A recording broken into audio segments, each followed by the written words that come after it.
Yes, your your encounters with Jesus and Yahweh were very exceptional, very special, and gave me also insights, quite deep insights, especially Yahweh. I mean, he's a mysterious being, mysterious.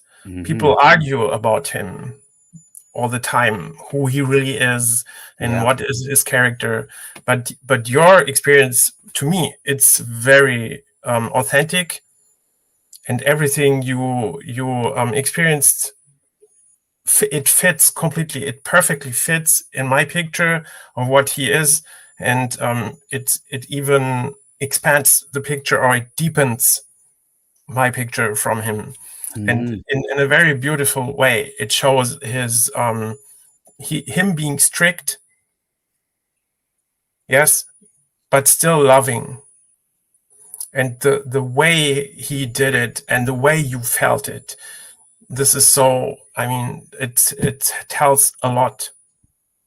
But you still, I mean, I feel this, I feel this, this pain. You want to show someone something. I mean, he wanted to show you something valuable, something really beautiful, but something pulled you out. And this was like being a little bit, vigilant, fearful. Yeah. Yes. But this was a negative energy. And this energy, it destroyed his plan. It destroyed what he was not. He could not give you what he wanted to give you. It was a present for you. He wanted to give you bliss and insights and love. He wanted to give it to you, but some negative spirit, he catch you at your fear or insecurities, and he pulled you out of it. And he was so frustrated, because I mean, he has not so many chances to show you things, because you are affected by so many other kinds of spirits. It was like his he wanted to give you a show. He wanted to make a big present, and there was some stupid, sorry, I don't know this spirit, okay, no offense, but for him it was like, no, what is happening?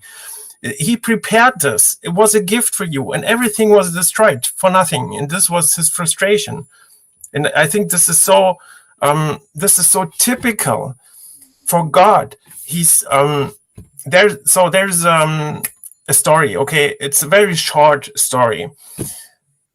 Satan and God are sitting next to each other on top of the world, and they see the people. And Satan looks to God and says, Look, all of them, they're all mine. They do what I want them to do.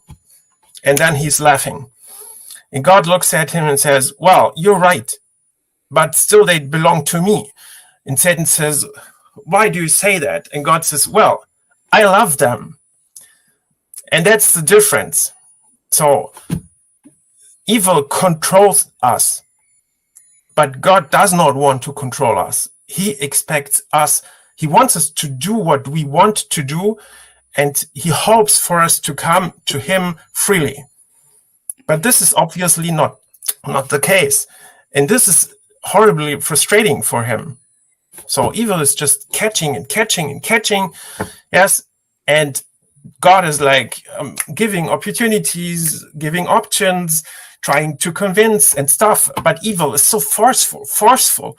And it tricks and lies and deception and all the stuff that God is not doing. He's not doing all these things because he doesn't. It's not his style, he's not this type of entity. Yes. Well, let's just go back to the scenario then with Jehovah. When I was on my 3.5 grams or 4 grams, I think it was, of psilocybin, sita mushrooms, and I was in this field by a river with a low barbed wire fence, and the river was only like 2 or 3 feet in places maximum. And when this beautiful aura was communicating with me. It was luring me in and enticing me to go over this barbed wire fence and to step into the river and to walk up the river into unknown realms. And I thought, why would you want me to do that? I'm obviously not exactly in control of my body. Um, I'm feeling that there's something nefarious there. Why couldn't you just show me here? Why did you want me to go over into a river which could be potentially hazardous to me? And then I thought about, well, I could get raveled up in barbed wire in the river, fall down and, grapple, in weeds and all this sort of stuff. I thought there's too much potential for hazard. If you're benevolent and beautiful God, why can't you just give it to me here where I feel absolutely comfortable? So it was him that made me feel uncomfortable. It wasn't a negative energy. Not in my mind. I disagree. He was giving you this path, but he was not giving you these thoughts, these fearful thoughts. The path, yes, of course. Who knows why? Maybe it was like a test. Maybe he wanted to test you if you don't have fear, if you are courageous. Yes, because this is, I mean, it's in the Bible hundreds of times. Do not have fear. Be courageous. Yes, cowardness is a sin. For example, it might be, or maybe not. I don't know it. But it's kind of like he could say, climb up this mountain and come and see me. And the mountain is treacherous and it's got a glacier on it and the wind's howling. You're going to go, That's not a good idea. Why are you asking me to do that? You sound like you're evil." So it's a very confusing situation, Edward. And Yes, so yeah. as soon as I turned my back and I said, "I'm not going over there," then the wrath came down on me. And that's instantly when I knew it was Jehovah. Up until then, it was just enticing, kind of like sirens, come this way, come and watch this. This is beautiful. Come and enjoy this. And I thought, well, I can see everything that's beautiful here.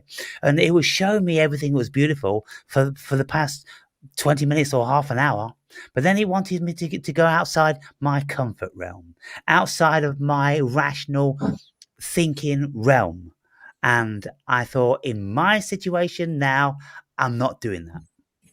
And so, if that was a test, it was kind of like a stupid test, if you ask me.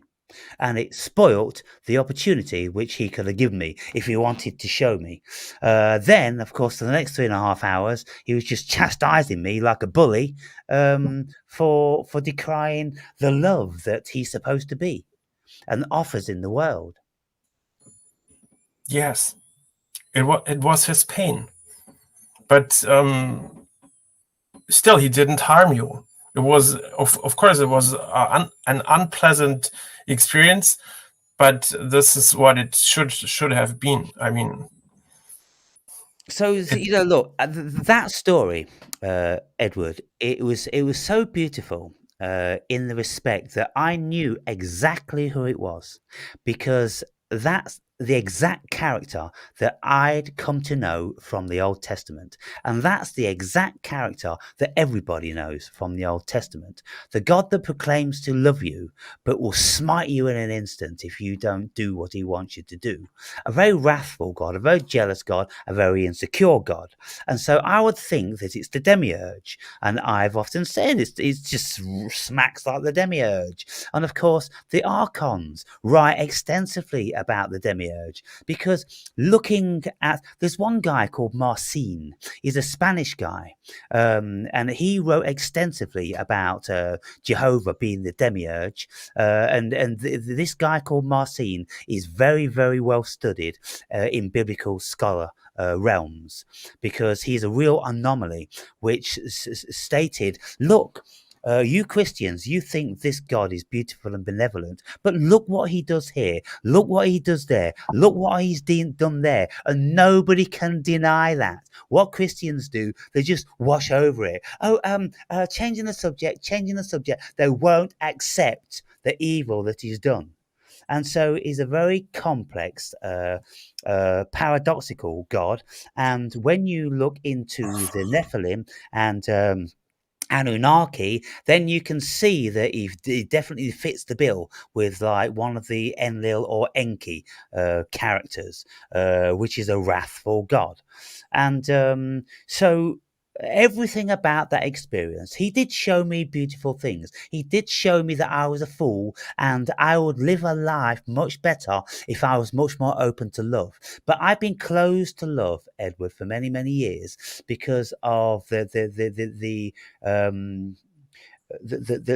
trauma, I suppose, the abandonment that my mother did. She took her life when I was 4 years old. And when my elder brother was 6 years old, a younger sister 2 years old, and then another one, she left 4 babies. She just done it. She just took her life and she left us. And so, of course, that caused us all to have insecurity about love. We could never really believe in it 100%. So if Jehovah wanted to show me unconditional love, he went the wrong way about it, in view of knowing what I'd been through. And I was very, very skeptical and afraid of love, because I will never give myself to love again because of how devastating it can be when it is taken away. And so then after 6 months, I had the Jesus encounter. And the Jesus, that was exactly the epitome of what you'd expect from Jesus, what you read about Jesus, what everybody knows about Jesus: unconditional love. And he put his unconditional love into my body, which lasted for about 5 minutes, trembling and vibrating and tears streaming down and in ecstasy, absolute ecstasy. And he said, if you want to know what love really is, you have to come through me. And I'm like, wow, I get that. I don't have a problem with that. But Jesus, you showed me that unconditional love. I could never create that on my own. You gave me that. I don't believe there's a single human being that can create that unconditional love that you bestowed onto me that day. So how could I come to you? Well, he came to you. And if you make a decision, or if you feel attracted and go into this direction, like mentally, emotionally, then you will get an answer. I mean, he's still there. He's not gone, but you are just observed by everyone. All the spirits are observing you.